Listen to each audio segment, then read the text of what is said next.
NCERT solution में आपका next question है। इस क्वेश्चन में भी कहते हैं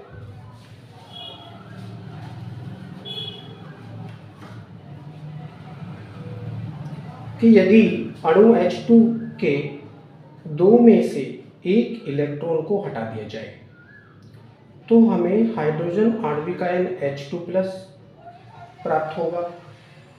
H2+ की न्यूनतम अवस्था में दो प्रोटॉन के बीच की दूरी लगभग 1.5 एंगस्ट्रॉन है तथा इलेक्ट्रॉन प्रत्येक प्रोटॉन से लगभग 1 एंगस्ट्रॉन की दूरी पर है। निकाय की स्थितिज ऊर्जा ज्ञात कीजिए। स्थितिज ऊर्जा की शून्य स्थिति के चयन का उल्लेख कीजिए। तो अकॉर्डिंग टू क्वेश्चन, जो क्वेश्चन में कहा गया है उसी के अनुसार सबसे पहले हम एक चित्र बना लेंगे। चित्र में बात हुई है दो प्रोटॉनों की और एक इलेक्ट्रॉन की। इलेक्ट्रॉन हटाने के पश्चात ऊपर हम उसको बिंदु सी पर दिखा देंगे और जो प्रोटॉन है उनको बिंदु ए व बिंदु बी पर हम दिखाएंगे। तो मानकर चलिए ये बिंदु ए है और इस पर एक प्रोटॉन रखा है। प्रोटॉन पर इलेक्ट्रॉन के बराबर ही धन आवेश होता है, यानी प्लस का ई आप इसको लिख सकते हैं। इससे 1.5 एंगस्ट्रॉन की दूरी पर, मानकर चलिए 1.5 एंगस्ट्रॉन की दूरी है, बिंदु बी है।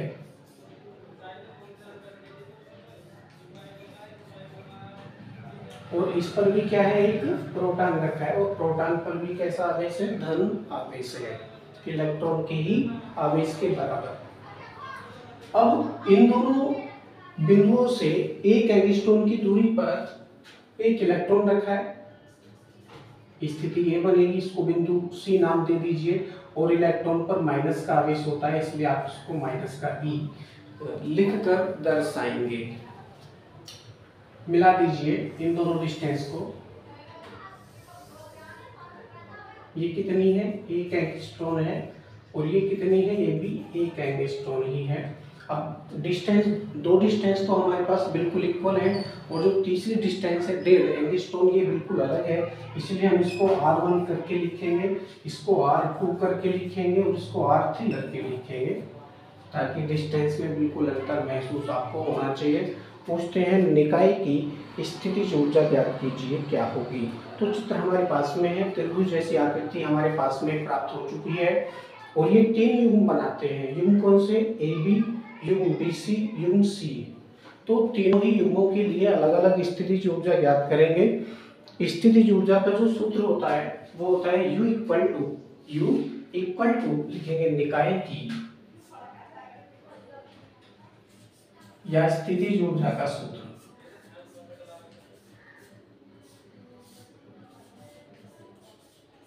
स्थितिज ऊर्जा का सूत्र U इक्वल टू हो जाएगा 1/4 पाई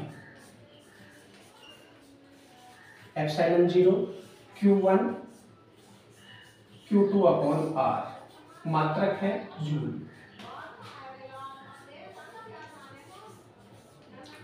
यह सूत्र दो बिंदु आवेशों के लिए स्थितिज ऊर्जा ज्ञात करने के लिए प्रयोग किया जाता है।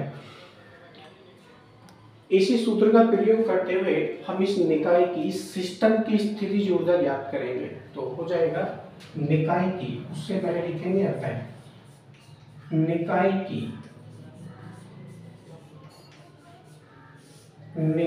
की कुल स्थितिज ऊर्जा,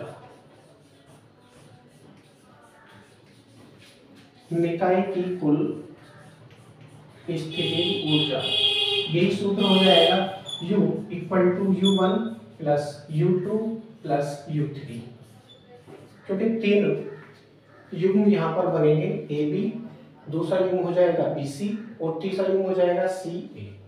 तीनों युग्मों के लिए हम इसको अलग अलग यूज करेंगे। पहले युग्म के लिए U1, दूसरे के लिए U2, तीसरे के लिए U3 हो चुका है। आवेश बिल्कुल बराबर है, क्योंकि ऊपर वाला है केवल इलेक्ट्रॉन, नीचे है 2 प्रोटॉन, तो केवल चिन्हों का ही अंतर है। जो आपके प्रोटॉन है उस पर इलेक्ट्रॉन के बराबर ही धन आवेश होता है और इलेक्ट्रॉन पर -1.6 × 10⁻⁻⁻19 कूलम का आवेश होता है। बस इतना ही अंतर है दोनों में। सूत्र हो जाएगा 1/4 पाई एप्सिलॉन 0। अब मान लीजिए नीचे वाले युग्म के लिए हम इसको कर रहे हैं, युग्म कौन सा, AB, युग्म AB के लिए कर रहे हैं, तो क्या हो जाएगा आप इसको U1 U3 या U2 करके मत लिखिए, आप इसको दूसरे शब्दों में लिखिए। ये थोड़ा कंफ्यूजन करेगा आपको क्योंकि हमने माना नहीं है। आप इसको लिखिए UAB प्लस ऐसे यहाँ पर UBC। अब आपको बिल्कुल स्पष्ट पता चलेगा कि हम कौन से के लिए कर रहे हैं। UC सापेक्ष में हमने इसलिए लिखे हैं क्योंकि कौन कौन से बिंदुओं के लिए या कौन कौन से युग्मों के लिए हम इसको सॉल्यूशन कर रहे हैं। तो क्या हो जाएगा, AB के लिए कर रहे हैं, नीचे वाला है तो सेम सूत्र है 1/4 pi epsilon 0 Q1 Q2 upon R। तो Q1 के स्थान पर E, Q2 के स्थान पर E, तो E इंटू E हो जाएगा, E इंटू E। यहाँ पर चिन्ह प्लस के हैं तो प्लस के चिन्ह में ही हम इसको रखेंगे। डिस्टेंस कितनी है, R1। कुछ इस तरह से ये सूत्र हो जाएगा। प्लस का चिन्ह लगा देंगे। अब करेंगे हम UBC, यानी जो BC युग्म है हमारा उसके लिए हम इसको करेंगे। तो सेम फॉर्मूला है 1/4 pi epsilon 0 E into E upon R। तो अब देखिए यहाँ पर एक प्लस का आवेश है और दूसरा माइनस का, यानी एक इलेक्ट्रॉन है दूसरा प्रोटॉन है। तो क्या करेंगे, माइनस का चिन्ह लगा देंगे किसी में भी। मान के चलो माइनस का चिन्ह आप तो यहाँ लगा देंगे, कहीं भी लगा दीजिए, नो प्रॉब्लम। इस माइनस का मल्टीप्लाई इस प्लस से हो जाएगा तो ये पूरा माइनस हो जाएगा। आगे देखिए प्लस का चिन्ह लगाइए 1/4 पाई एप्सिलॉन 0 फिर से सेम है Q1 Q2 अपॉन R। तो Q1 के स्थान पर -E और Q2 के स्थान पर +E हो जाएगा -E into E upon R। ठीक, कुछ इस तरह से ये वैल्यू आपको प्राप्त हो जाएगी। अब कुछ कॉमन है, साथ साथ कॉमन भी कर लो और जो प्लस माइनस की मल्टीप्लाई हो रही है और इस मल्टीप्लाई को भी कर लेंगे। ऊपर से क्या कॉमन हो रहा है, E इंटू E, यानी E स्क्वायर कॉमन हो रहा है ऊपर से। E इंटू E का मतलब है E स्क्वायर कॉमन हो रहा है, तो E स्क्वायर को हम कॉमन कर लेंगे और नीचे से क्या कॉमन होगा 1/4 पाई एप्सिलॉन 0, 1/4 पाई एप्सिलॉन 0। तो इसको इस तरह से लिख सकते हैं E स्क्वायर अपॉन 4 पाई एप्सिलॉन 0। अंदर क्या बच रहा है, अंदर क्या बचेगा, यहाँ पर 1/R1 प्लस और माइनस का मल्टीप्लाई करेंगे तो -1/R2 और प्लस और माइनस का मल्टीप्लाई करेंगे तो क्या हो जाएगा -1/R3। कुछ इस तरह से ये वैल्यू हो जाएगी। अब वैल्यू हम रखेंगे, E की वैल्यू आपके पास में है 1.6 इंटू 10 की पावर -19, 1.6 इंटू 10 की पावर -19, इसका स्क्वायर है तो स्क्वायर लगाओ इंटू। अब देखिए 1/4 पाई एप्सिलॉन 0 है, उसकी वैल्यू 9 इंटू 10 की पावर 9 होती है। अब इस तरह से लिखा हुआ है तो गलती कर देते हैं लड़के, अपॉन में करके 9 इंटू 10 की पावर 9 लिख देंगे, तो ये गलत है भैया। मल्टीप्लाई में है तो मल्टीप्लाई में इसको लिखेंगे 9 इंटू 10 की पावर 9 ब्रैकेट। अब देखिए 1/R1 है, R1 की वैल्यू है 1.5 एंगस्ट्रॉम। तो इन वैल्यू को हम अभी एंगस्ट्रॉम नहीं रहने देंगे, आगे जाकर के इसको मीटर में कन्वर्ट करके कैलकुलेशन कर लेंगे, जो भी आएगा वो आंसर। तो 1/1.45 एंगस्ट्रॉम। अब चिन्ह किस चीज का है, माइनस का, तो माइनस का चिन्ह लगाएंगे 1/, ये डिस्टेंस R2 कितनी है 1 एंगस्ट्रॉम है तो 1 एंगस्ट्रॉम। ये डिस्टेंस R3 कितनी है, ये भी 1 एंगस्ट्रॉम ही है तो 1/1 एंगस्ट्रॉम और बड़ा ब्रैकेट। कुछ इस तरह से ये हो जाएगा। अब देखिए मल्टीप्लाई करेंगे 1.6 का स्क्वायर खोलेंगे तो हो जाएगा 16 से मल्टीप्लाई 256 पॉइंट है के बाद, तो स्क्वायर खोलने के बाद हो जाएगा 2 के बाद 2.56 हो जाएगा इंटू 10 की पावर 19 दूनी 38 हो जाएगी। 19 दूनी 38 गुणा 9 गुणा 10 की घात 9 गुणा 10 की घात 9 हो जाएगा। और यहाँ क्या हो जाएगा, हम देखिए इसका एलसीएम लेके इसको सोल्व करेंगे 1.5 एक एंगस्ट्रॉम और एक एंगस्ट्रॉम, इसमें से एलसीएम लेंगे तो हो जाएगा 1.5 एंगस्ट्रॉम 1.5 एंगस्ट्रॉम। कुछ इस तरह से। अब देखिए काटफिट करेंगे 1.5 एंगस्ट्रॉम से 1.5 एंगस्ट्रॉम पूरा गया, बचा एक, उसका मल्टीप्लाई करेंगे 1 से तो हो जाएगा 1। ऐसे यहाँ पर माइनस का चिन्ह लगाइए। अब ये एक एंगस्ट्रॉम है, इससे कटेगा 1.5 बार, एंगस्ट्रॉम से एंगस्ट्रॉम कट गया तो 1.5 आ जाएगा ऊपर 1.5। ऐसे यहाँ पर माइनस का चिन्ह लगाइए। 1.5 एंगस्ट्रॉन से एक एंगस्ट्रॉन से ये कटेगा 1.5 बार, और एंगस्ट्रॉन से भी एंगस्ट्रॉन कट जाएगा, और यहाँ पर आ जाएगा कितना 1.5, कुछ इस तरह से ये हो जाएगा। अब मैं इसको साफ कर देता हूँ।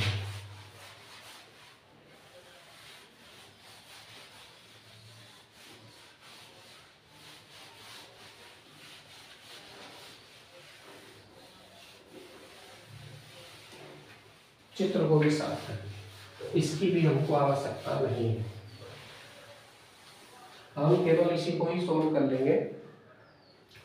2.56 का मल्टीप्लाई 9 से करेंगे, कितना हो जाएगा 6 9 54 का 4 हासिल लगे 5, 9 पंजे 45 और 5 50 का 0 हासिल लगे 5, 9 दूनी 18, 5 23, 23 हो गया। पॉइंट 2 के बाद है, 2 के बाद लगाओ, u इक्वल टू करके चल रहा है ये, u इक्वल टू, देखिए 10 की पावर 38 ये है, 9 ये है, तो ये माइनस की है प्लस की है, तो माइनस की बचेंगे कितनी 10 की पावर 29, 10 की पावर 29 बराबर ब्रैकेट है, बराबर ब्रैकेट लगा लीजिए।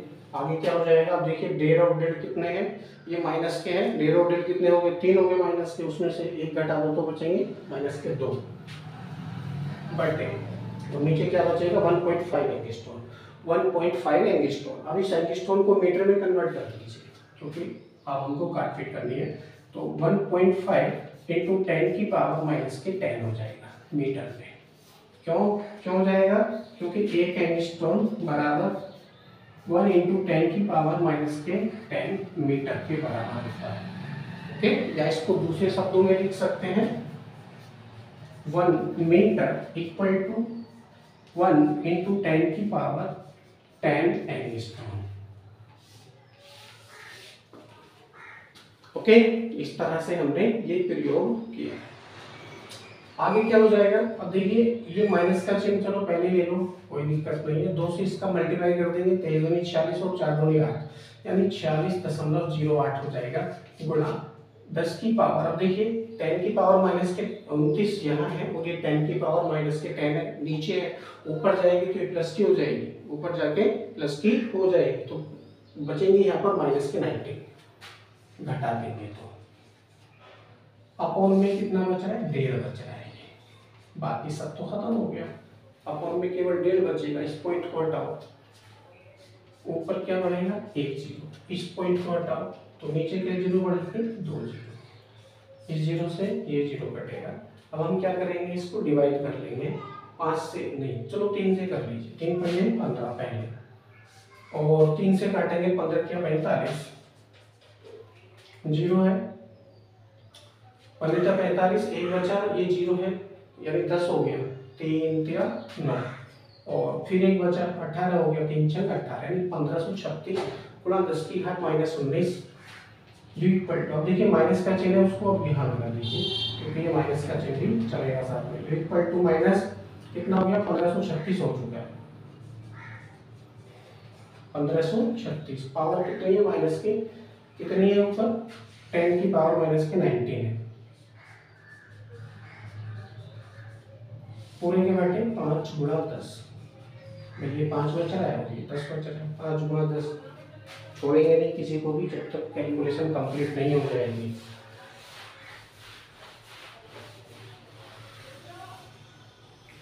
हम क्या करेंगे 5 से इसको डिवाइड करेंगे, 5 तिया 15 माइनस में 5 तिया 15, 3 आ गया, अब देखिए 3 है, पूरा पूरा करेंगे, 3 है आगे तो पूरा नहीं जा रहा, तो क्या करेंगे 0 लगा देंगे, अभी हम 3 को लेंगे फिर भी भाग नहीं जा रहा है, 5 7 35 हो जाएगा, 7 बार भाग जाएगा। अब देखिए यहाँ पर कितना बचा है 5 7 35, एक बचा है, तो क्या हो जाएगा पॉइंट लगाओ, 0 बढ़ाओ तो 10 हो गया, 5 दूनी 10, 2 बार भाग जाएगा, गुणा 10 की पावर माइनस के 19, अपॉन में क्या बच रहा है ये 10 बच रहा है, इस 10 को भी खत्म करेंगे तो पावर क्या हो जाएगी, यहाँ करके आप लिखिए u इक्वल टू माइनस ही माइनस का चिन्ह 30, अब देखिए 307.2 है, 10 खत्म करेंगे तो क्या होगा, पॉइंट एकदम पहले आ जाएगा, 30.72 गुणा 10 की घात माइनस के 19 जूल, ये एनर्जी आती है। जो निकाय की जो स्थितिज ऊर्जा है ये उत्पन्न हो रही है। चाहे तो आप इसको एम्पीयर छोड़ सकते हैं और चाहो तो आप इलेक्ट्रॉन वोल्ट में भी इसको कन्वर्ट कर सकते हैं। इलेक्ट्रॉन वोल्ट में कन्वर्ट करने के लिए क्या करेंगे, 1 जूल इक्वल टू 1 जूल कितना होता है,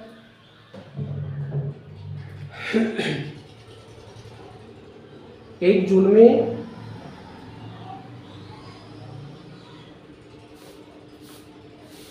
1/1.6 इंटू 10 की पावर माइनस के 19 इलेक्ट्रॉन वोल्ट होते हैं। या फिर एक electron volt equal to 1.6 into 10 की पावर माइनस के 19 जूल होता है। आगे देखिए इसको,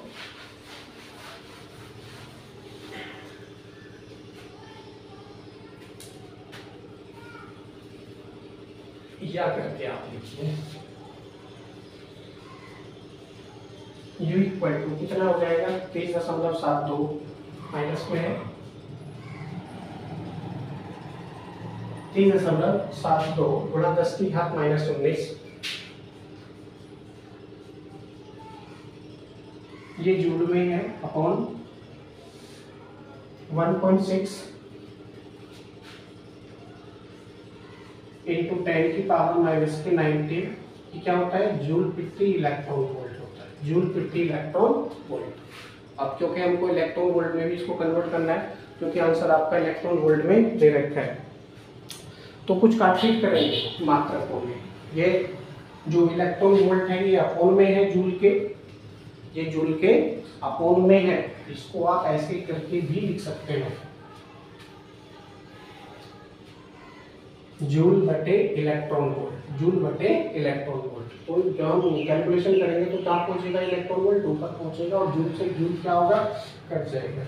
आगे देखिए, U इक्वल टू माइनस 30.72, अब देखिए 10 की पावर माइनस के 19 से 10 की पावर माइनस के 19 क्या हो जाएगा, कट जाएगा, बटे में बचेगा 1.6 इलेक्ट्रॉन वोल्ट।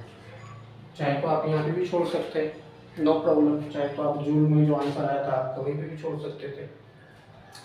अब इसको कैलकुलेशन करेंगे तो U इक्वल टू पॉइंट हटाओ तो नीचे क्या जीरो बढ़ाएंगे, 2 जीरो, ये पॉइंट हटाओ तो ऊपर क्या जीरो बढ़ाएंगे, 1 जीरो, 1 जीरो से 1 जीरो कट जाएगा और ये हो गया नीचे 160 और ऊपर है 3072। तो इसको क्या करेंगे, डिवाइड करेंगे जी, 2 से काट दीजिए, 2 8 16, 2 से काटेंगे 1536, क्योंकि 15 दूनी 30 और 36 दूनी 72, 8 आ गया। इसको फिर 2 से काटेंगे, 4 बार भाग जाएगा, इसको भी हम 2 से काटेंगे, 2 सत्ते 14, 2 सत्ते 14, एक बचा 13 हो गया, 2 छम 12, एक बचा 16, फिर 8 आ जाएगा, 2 8 16 होते हैं, ये 4 आ गया। डायरेक्टली ही 4 से काट दीजिए, डायरेक्टली 4 से काटेंगे तो 19 चौके 76, 19 और 4 दूनी 8, 4 दूनी 8, 192 हो जाएगा। थोड़ा नीचे करके लिखिए आप इसको,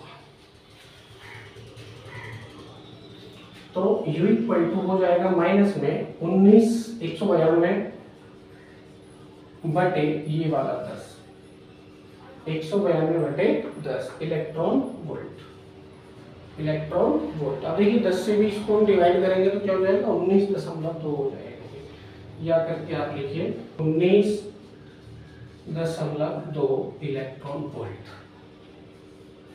इलेक्ट्रॉन वोल्ट, ये भी आपका आंसर है। चाहे तो अब ये कंप्लीट हो चुका है इलेक्ट्रॉन वोल्ट।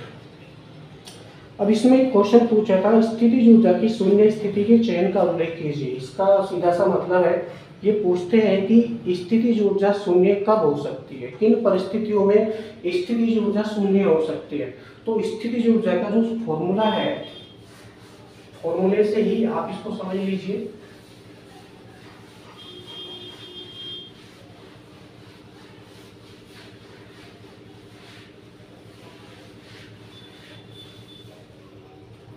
स्थितिज ऊर्जा का जो फॉर्मूला है उसी से ही आप इसको समझ सकते हैं। तो U इक्वल टू था 1/4 pi epsilon 0 Q1 Q2 upon R joule में। अब इसमें जरा एक चीज देखेंगे, क्या चीज है, u equal to 1/4 pi epsilon 0। Epsilon 0 क्या है कि 1/4 पाई एप्सिलॉन 0 नियतांक है। नियतांक, इसकी वैल्यू कितनी यूज करते हैं आप, 9 × 10⁻⁹ न्यूटन मीटर स्क्वायर प्रति कूलम स्क्वायर आप इसकी वैल्यू यूज करते हैं। ये कहाँ से चल पड़ा है, कूलम के नियम से ही चल पड़ा है, लेसन नंबर 1 से, और ये आगे तक भी चलता चला जाएगा 1/4 पाई एप्सिलॉन 0। तो इसके घटने बढ़ने से कोई प्रभाव नहीं पड़ेगा स्थितिज ऊर्जा पर, क्योंकि ये नियत है, कांस्टेंट वैल्यू है। ये क्या है, नियत वैल्यू है, इसकी वैल्यू को घटा बढ़ाकर नहीं लिख सकते। ये तो नियत हो गई पूरी वैल्यू। अब आगे देखिए Q1 Q2 ये पहले बिंदु आवेश है और Q2 दूसरा बिंदु आवेश है, तो ये वैल्यू कुछ ना कुछ तो होगी, और वैसे भी ऊपर है, ऊपर है यानी गुणा में है, Q1 Q2 गुणा में है, तो कोई ना कोई वैल्यू ऊर्जा की निकल कर आएगी, ऊर्जा की कोई ना कोई वैल्यू निकल कर आएगी। अगर हम Q1 और Q2 दोनों में से किसी भी एक आवेश को 0 मान लें, मान सकते हैं, अगर हम 0 मान लें इस वैल्यू को, मान लो Q1 की वैल्यू आपने 0 मान ली, यानी आवेश है ही नहीं उस कंडीशन में, तो केवल एक आवेश बचेगा Q। फिर ये जो फॉर्मूला है आपका स्थितिज ऊर्जा का नहीं रह जाएगा, ये किस चीज का बनेगा, विभव का सूत्र बनेगा। विभव का सूत्र क्या होता है, V equal to 1/4 pi epsilon 0 Q/R volt. ये विभव का सूत्र बनेगा, क्योंकि विभव के सूत्र में ऊपर एक ही आवेश का प्रयोग किया जाता है, Q2 है ना, एक ही आवेश है तो इसका प्रयोग किया जाता है। लेकिन फिर भी हम जो प्रश्न की गहराई है उसको समझते हैं, तो प्रश्न की गहराई को समझते हुए वो कहते हैं कि स्थितिज ऊर्जा की शून्य स्थिति के चयन का उल्लेख कीजिए। यानी ये सीधा सीधा पूछ रहे हैं कि स्थितिज ऊर्जा किन परिस्थितियों में शून्य हो सकती है। तो इसमें से हमने क्या किया है, इस आवेश को जो Q1 है इसको हमने 0 मान लिया है, 0 मान लिया है, मानकर चलिए आवेश है लेकिन उसकी वैल्यू कितनी है, वो 0 है।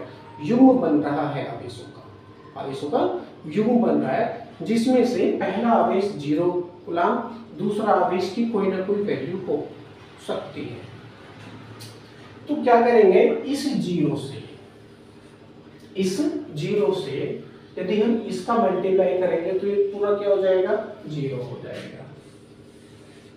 अब क्योंकि दोनों आवेश हैं, उन दोनों आवेशों के बीच की कोई ना कोई डिस्टेंस है, कोई ना कोई डिस्टेंस है, तो क्या करेंगे उस कंडीशन में, चाहे वो 1 एंगस्ट्रॉम हो, चाहे वो और भी अल्प हो, बहुत ही अल्प क्यों ना हो, यानी ऐसे मानिए 1 सेंटीमीटर का चाहे 1 करोड़वां ही हिस्सा क्यों ना हो, कितनी भी वैल्यू क्यों ना हो, तो जब हम इस वैल्यू से ऊपर वाले को डिवाइड करेंगे, क्योंकि ऊपर तो पहले से ही 0 है, तो ये क्या हो जाएगा, स्थितिज ऊर्जा 0 हो जाएगी।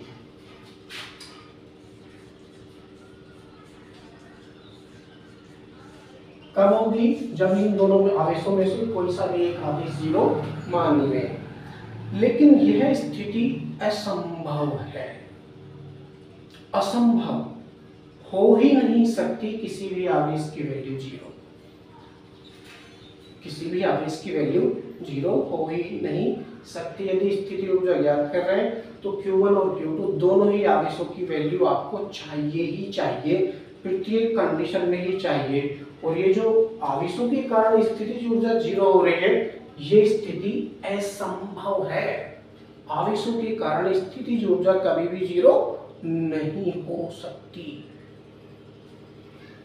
तो क्या है, असंभव है, असंभव।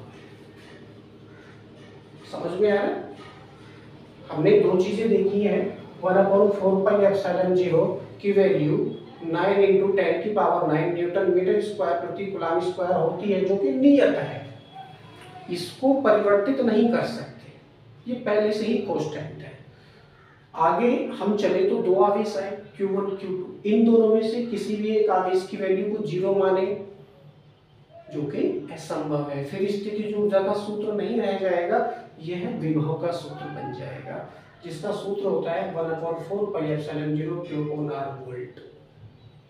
स्थितिज ऊर्जा का सूत्र नहीं रह जाएगा फिर। तो आवेशों के कारण स्थितिज ऊर्जा जीरो संभव नहीं हो सकती है। अब तीसरा क्या बच रहा है इसमें, R बच रहा है। अब देखते हैं R में क्या दिक्कत है। अब स्थितिज ऊर्जा को जीरो करने के लिए R की कितनी वैल्यू होनी चाहिए, अपने हिसाब से आप मान लीजिए जो भी आपको उचित लगे R की वैल्यू, क्योंकि हमको क्या लेके आना है, स्थितिज ऊर्जा को जीरो लेके आना है। क्वेश्चन में भी पूछा है किन परिस्थितियों में स्थितिज ऊर्जा जीरो हो सकती है। तो ऐसा करने के लिए, जीरो करने के लिए नीचे जो R है, इस R की वैल्यू यानी दोनों आवेशों के बीच की जो डिस्टेंस है वो कितनी होनी चाहिए आपके हिसाब से। तो आंसर निकल कर आ रहा है, यदि दोनों आवेशों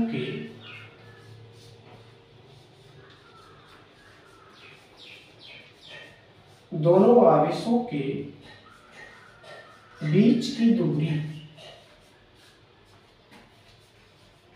क्या माने, अनंत। समझ में आ रहा है, अनंत।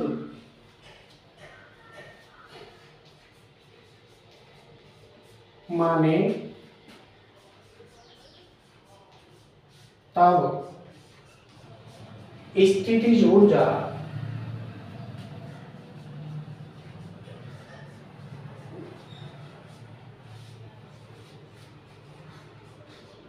शून्य हो सकती है।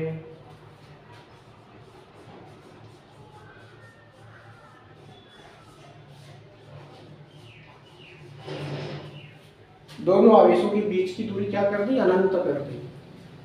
इन्फिनिटिव, अनंत को तो कैलकुलेशन नहीं कर सकते, अनंत से किसी भी संख्या को डिवाइड करोगे वो क्या हो जाएगा, जीरो हो जाएगा, जैसा कि सूत्र में लिखा हुआ है।